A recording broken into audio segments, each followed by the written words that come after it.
குதிரைவேல வழக்கு தொடர்பாக திருவல்லிக்கேணி காவல் நிலையத்தில் செந்தில் பாலாஜியின் சகோதரர் ஆஜராக இருக்கிறார்.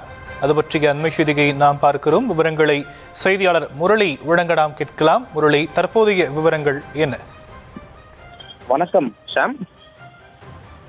தமிழக வெற்றிக் கழகம் எம்எல்ஏக்கள் பேரம் பேசப்பட்ட விவகாரத்தில் செந்தில் பாலாஜி மற்றும் அவருடைய சகோதரர் அசோக்குமார் திருவல்லிக்கேணி காவல் நிலையத்தில் தினந்தோறும் காலை மற்றும் மாலையில் ஆஜராகி கையெழுத்திட வேண்டும் என முன்ஜாமீன் கோரிய பொழுது நீதிபதி உத்தரவு பிறப்பித்திருந்தார். இந்த நிலையில் இன்று காலை செந்தில் பாலாஜி ஆஜராகவில்லை.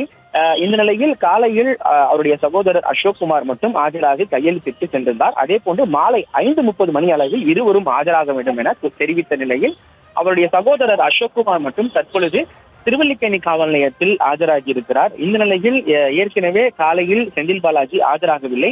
நேற்று நடந்த லஞ்ச ஒழிப்புத்துறை சோதனையில் அவர்கள் முன்ஜாமீன் கோரி மனு தாக்கல் செய்திருந்தார்கள். அந்த மனுவானது தள்ளுபடி செய்யப்பட்டிருந்தது. இந்த நிலையில் இந்த மேல்முறையீடு தொடர்பாக உச்சநீதிமன்றத்தில் லஞ்ச ஒழிப்புத்துறை தொடர்பாக மேல்முறையீடு செய்திருக்கிறார்கள். இன்று காலையும் செந்தில் பாலாஜி ஆஜராகவில்லை, இன்று மாலையும் ஆஜராகவில்லை.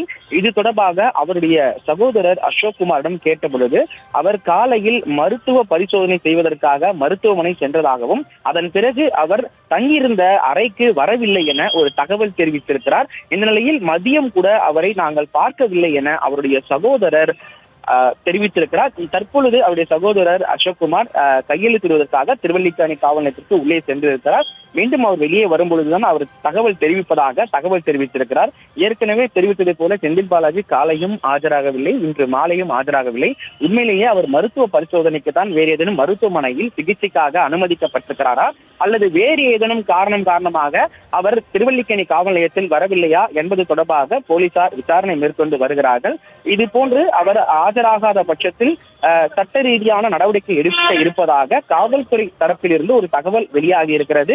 இந்த நிலையில் இவர்கள் வழக்கறிஞர் மூலமாக இவர்கள் ஆஜராகுவது தொடர்பாக அந்த மருத்துவ பரிசோதனை அறிக்கையை காவல் நிலையத்திலோ அல்லது நீதிமன்றத்திலோ தாக்கல் செய்தால் மட்டுமே அந்த முன்ஜாமீன் உரிய நடவடிக்கை எடுக்காமல் இருப்பார்கள் என காவல்துறை தரப்பிலிருந்து தகவல்கள் தெரிவிக்கப்பட்டிருக்கிறது.